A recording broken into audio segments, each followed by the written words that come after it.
Sobat Maestro, sesaat lagi kita akan mendengarkan program acara Renungan Hari Sabat bersama Advent Vision Media Ministry yang dibawakan oleh pendeta. Selamat mendengarkan. Yesus mau datang segera. Selamat pagi dan selamat sahabat saudara-saudara yang dikasihi oleh Tuhan. Salam sejahtera buat seluruh sobat maestro yang kami kasihi, yang mendengarkan siaran pada pagi hari ini. Kiranya damai sejahtera Tuhan menjadi bahagian kita sekalian. Dan saya pada pagi hari ini, Pendeta Cucu Elia, hendak bersama-sama saudara untuk merenungkan firman Tuhan yang saya beri judul Mengingat Paskah. Sebelumnya saudaraku, mari kita akan berdoa. Bapa yang penuh kasih, kami datang berdoa dan mohon berkat Tuhan. Mohon bimbingan Roh Kudus agar kami boleh mengerti pengajaran firman Tuhan, agar kami dapat memiliki iman yang teguh dan kami dimampukan untuk menghidupkan pengajaran Tuhan.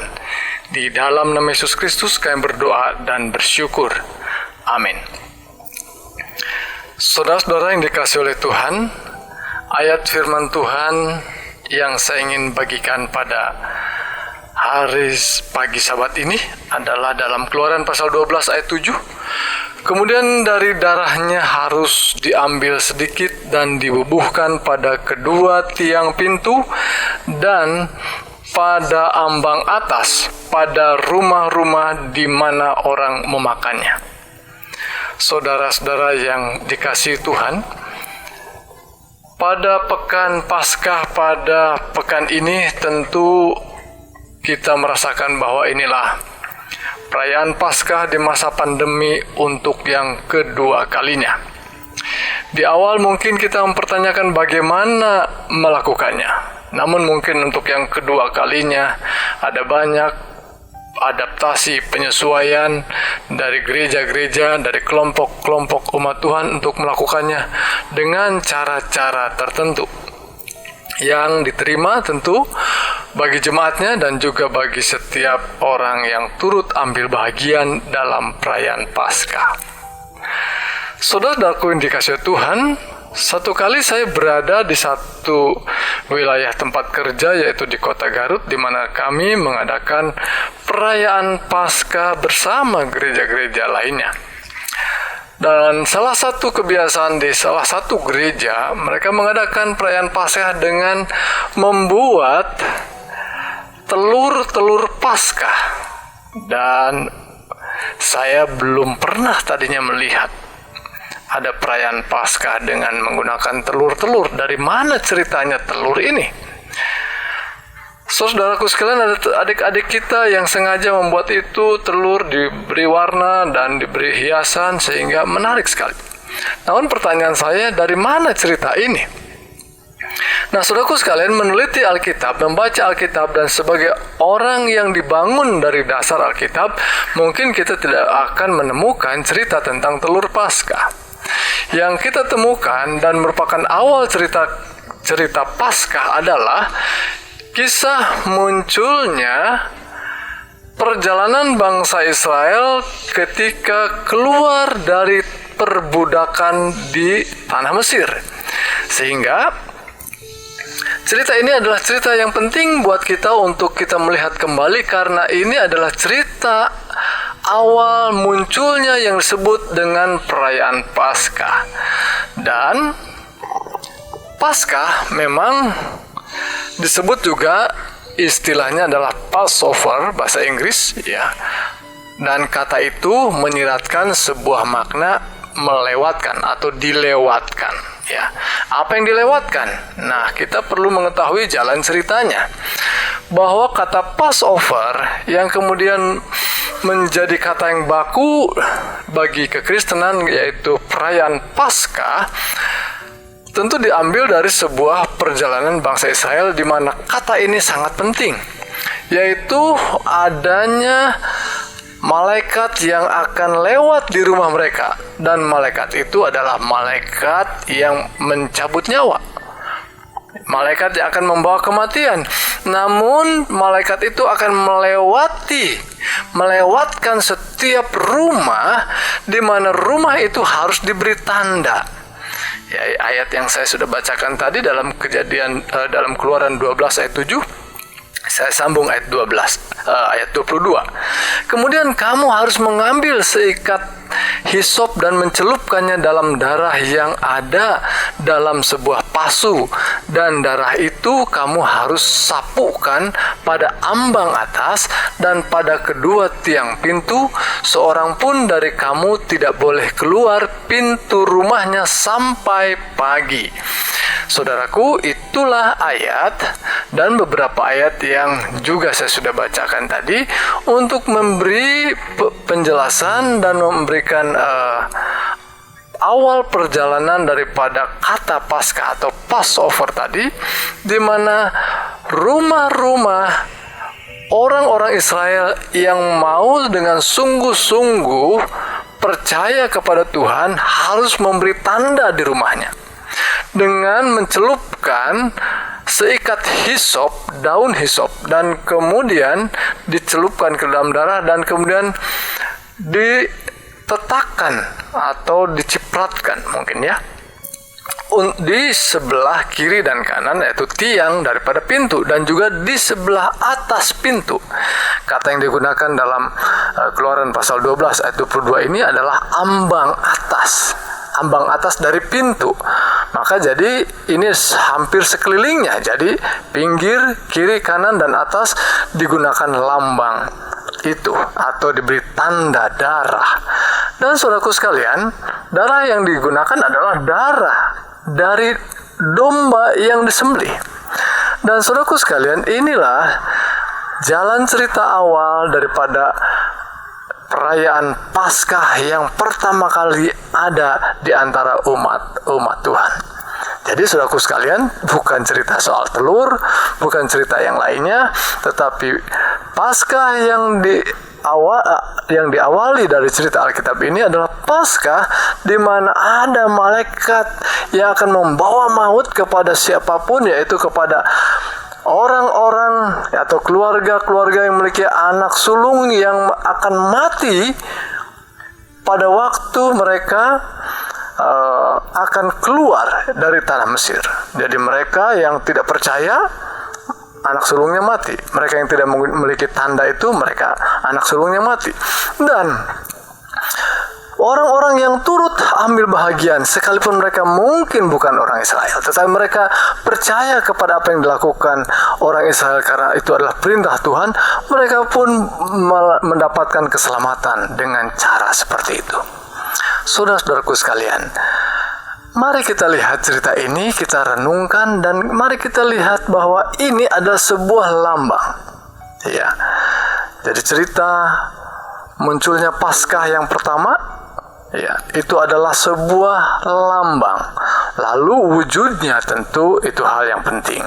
Ya, pelajaran pada pagi hari ini, perenungan kita saya buat 3 bahagian. Yang pertama, kisah munculnya perayaan Paskah yang baru saja kita dengarkan. Yang kedua adalah wujud daripada lambang itu, ya, lambang daripada Paskah.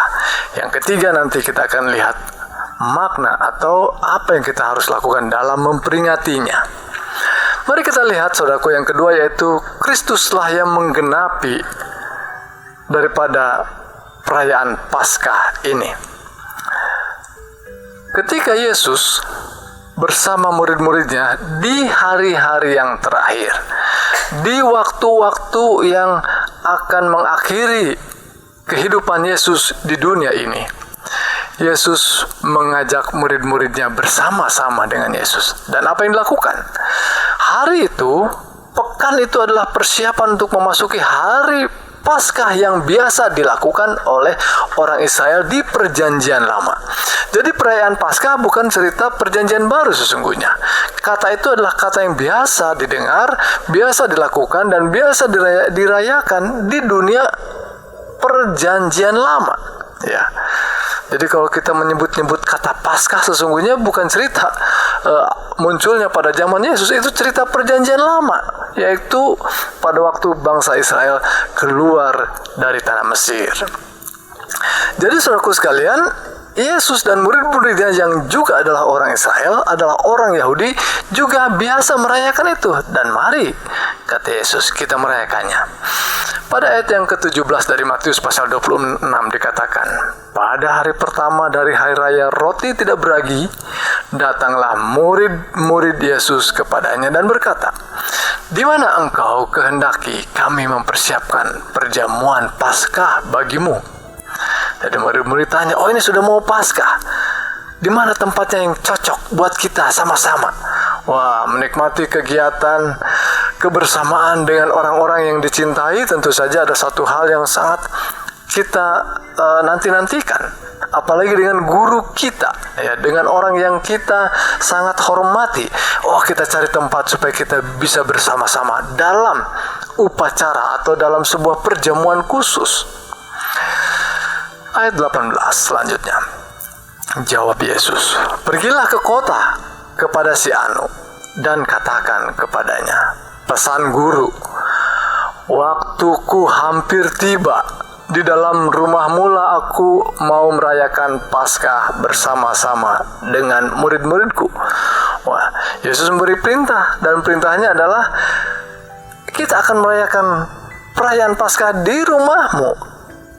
Selanjutnya ayat 19, lalu murid-muridnya melakukan seperti yang ditugaskan Yesus kepada mereka dan mempersiapkan Paskah. Singkat cerita, setelah hari malam, Yesus duduk makan bersama-sama dengan ke-12 murid itu.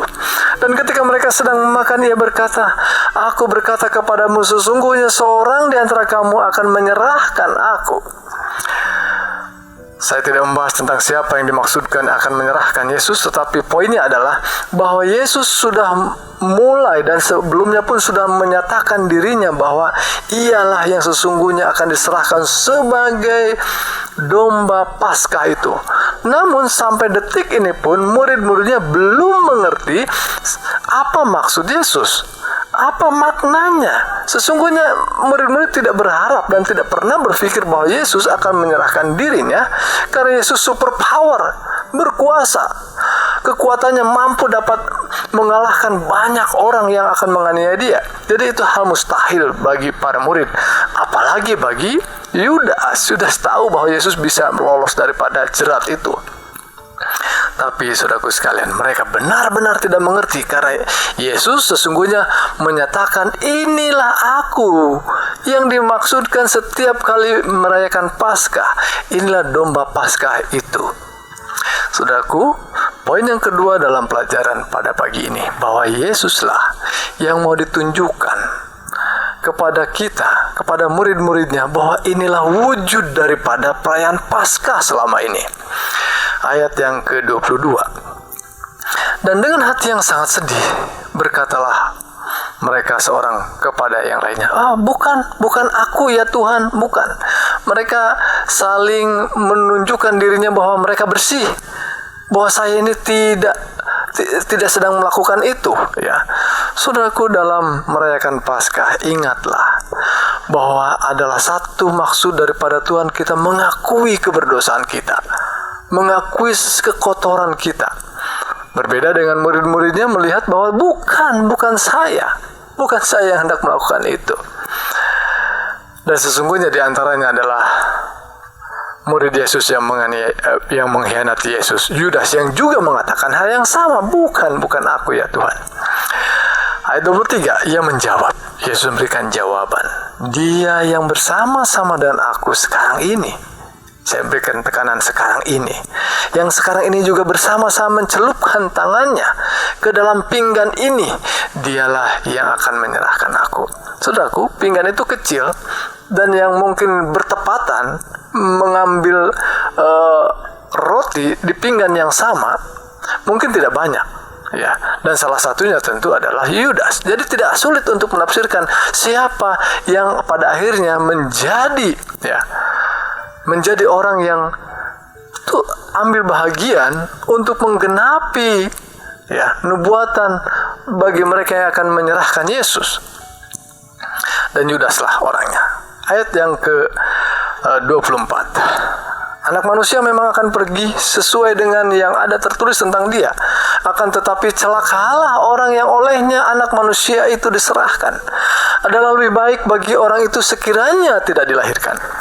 Saudaraku sekalian, ada banyak orang mungkin bertanya.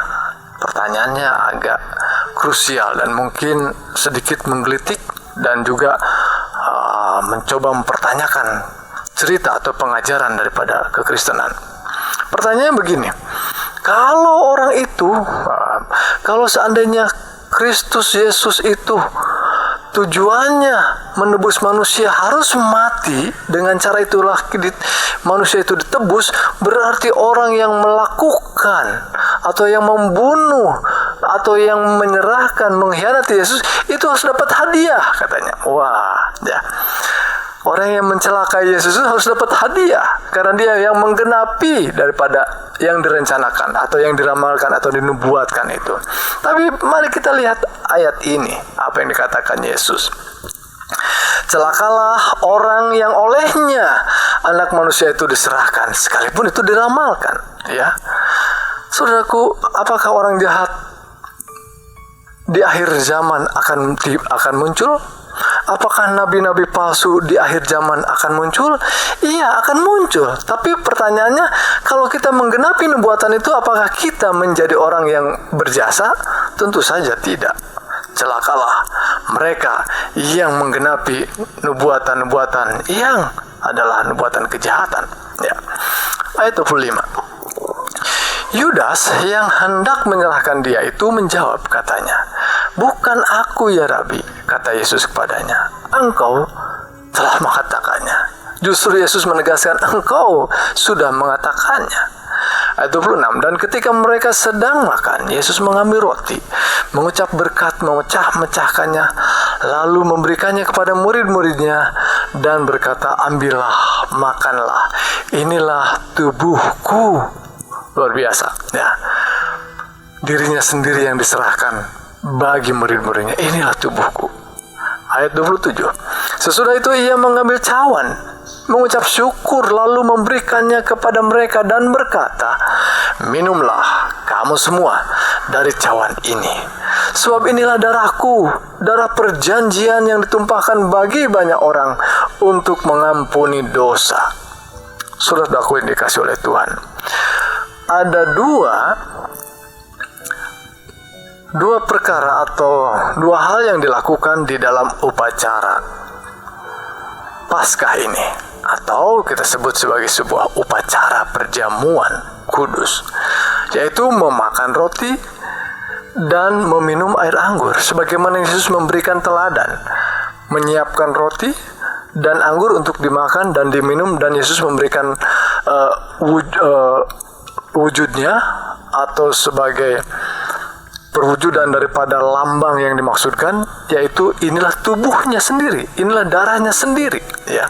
Dalam arti bahwa apa yang dimakan dan diminum itu adalah benar-benar roti, benar-benar anggur, tetapi itu adalah lambang daripada Kristus sendiri yang akan diserahkan. Kristus Yesus sendiri yang akan mati saat itu untuk menjadi tebusan bagi mereka dan bagi kita semua. Ayat 29. Akan tetapi aku berkata kepadamu, mulai dari sekarang aku tidak akan minum lagi hasil pokok anggur ini sampai pada hari aku meminumnya, yaitu yang baru bersama-sama dengan kamu dalam kerajaan Bapa-Ku. Saudaraku, itulah perwujudan daripada apa yang sudah dilambangkan dari perjanjian lama, yaitu upacara Paskah, Passover. Bahagian yang ketiga adalah mengingat. Kekristenan harus memperingatinya dengan cara rupanya dengan cara yang sama, ya, dengan cara yang sama. Sebab apa yang telah kuteruskan kepadamu dalam 1 Korintus pasal 11 ayat 23, itu telah aku terima dari Tuhan, yaitu bahwa Tuhan Yesus pada malam waktu ia diserahkan mengambil roti, dan sesudah ia mengucap syukur atasnya, ia memecah-mecahkannya dan berkata, "Inilah tubuhku yang diserahkan bagi kamu, perbuatlah ini menjadi peringatan akan aku." Demikian juga ia mengambil cawan sesudah makan lalu berkata, Cawan ini adalah perjanjian baru yang dimeteraikan oleh darahku. Perbuatlah ini setiap kali kamu meminumnya, menjadi peringatan akan aku. Sebab setiap kali kamu makan roti ini dan minum cawan ini, kamu memberitakan kematian Tuhan sampai Ia datang. Saudaraku, apa yang dilakukan dalam kekristenan adalah memperingati apa yang Yesus lakukan, karena itu teladannya. Dan yang dilakukan adalah benar-benar juga makan roti dan minum anggur sebagai lambang daripada penebusan Kristus. Dan saudaraku sekalian, kapan? Apakah harus 1 tahun 1 kali? Saudaraku, ayat-ayat yang baru saja kita bacakan menunjukkan bahwa tidak harus 1 tahun 1 kali. Ya, penanggalan Paskah itu memang dibuat oleh manusia, dibuat oleh lembaga gereja. Jadi tidak harus juga tanggal tertentu. Karena ayat ini menunjukkan pada kita bukan penanggalannya, yaitu seberapa kali. Setiap kali kamu meminumnya menjadi peringatan akan aku. Dan ketika kita melakukannya, justru kita sedang apa katanya? Memberitakan kematian Tuhan. Sampai kapan? Sampai Tuhan datang. Saudaraku yang dikasihi oleh Tuhan, bagaimana sesungguhnya kita memperingati? Benar memang ketika kita memperingati melakukan hal yang sama seperti Kristus. Namun saya ingin berikan ilustrasi kecil, ya. Saya memiliki orang tua yang sudah meninggal dua-duanya, dan salah satunya adalah tentu ibu saya yang meninggalnya belakangan. Dan ketika meninggal, dia memiliki pergumulan yang sangat hebat, mengingat ada seorang anaknya yang belum mampu berdiri sendiri, belum mampu mandiri hidupnya, sehingga apa yang dipikirkannya selalu dia, anak bungsunya yang belum siap mandiri. Dan ibu saya selalu terganggu pikirannya, seringkali memikirkan dan bahkan mungkin khawatir dan bahkan stres memikirkan anak bungsunya yang belum siap mandiri. Dan saat itulah juga didera dengan banyak penyakit dan kemudian meninggal. Saudaraku sekalian, meninggalnya tentu membawa kesedihan, duka yang dalam bagi semua anak-anaknya termasuk saya. Namun saudaraku sekalian, ketika saya mengingat ibu saya, adalah hal yang penting adalah mengingat apa yang menjadi pergumulan ibu saya, yaitu memelihara orang, anaknya itu yang menjadi pergumulannya. Saudaraku sekalian, sama dengan apa yang kita lakukan dalam mengingat atau memperingati kematian Yesus. Mengapa Yesus mati? Yesus menggumuli setiap orang berdosa untuk mengalami pertobatan. Itu sebabnya dengan memperingati kematian Yesus, dengan mengadakan perjamuan kudus, dengan mengikuti upacara Paskah, sesungguhnya kita sedang mengingat apa yang digumuli oleh Tuhan kita Yesus Kristus, yaitu orang-orang yang berdosa yang sama seperti kita, untuk mereka boleh mengalami keinsafan, boleh mengalami pertobatan. Karena itulah kerinduannya bahwa setiap jiwa, ada banyak orang, ada bahkan semua orang rindu untuk diselamatkan. Saudaraku, itulah kekristenan memperingati Paskah. Tuhan Yesus memberkati kita melewati kehidupan kita di masa pandemi ini, sehingga dengan mengikuti Paskah ini, masa pandemi ini pun menjadi satu hal yang tidak menyulitkan, sekalipun memang dalam tantangan hebat. Tuhan menyertai dan menyanggupkan kita. Itulah doa kami. Amin. Mari kita sama-sama berdoa. Bapa yang penuh kasih, kami ucap syukur untuk berkat firman Tuhan yang kami dapatkan pada pagi Sabat ini. Dan kami beroleh kekuatan oleh karena firman Tuhan menolong kami, menyanggupkan kami melihat apa yang Tuhan lakukan dalam menunjukkan lambangnya dan wujudnya, dan bahkan bagaimana kami boleh memperingatinya dengan baik, sehingga peringatan itu membawa hidup kami lebih dekat dengan Tuhan. Dan Tuhan, biarlah Engkau menyanggupkan kami untuk menghidupkan pengajaran yang benar, hidup untuk meneladani Tuhan. Bapa di surga, berkati setiap sobat Maestro yang sedang bergumul saat ini dalam setiap tantangannya, teguhkan imannya. Demikian juga sakit penyakit yang dialami, Tuhan berkenan menjamah dan berikan kekuatan dan kesembuhan. Itulah doa kami Tuhan, di dalam nama Yesus Kristus kami berdoa dan mengucap syukur. Amin.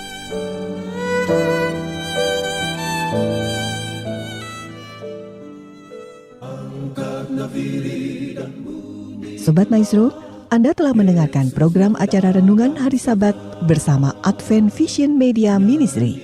Untuk tanggapan pendengar, hubungi 087 888 777 689. Terima kasih atas kebersamaan Anda. Tuhan memberkati.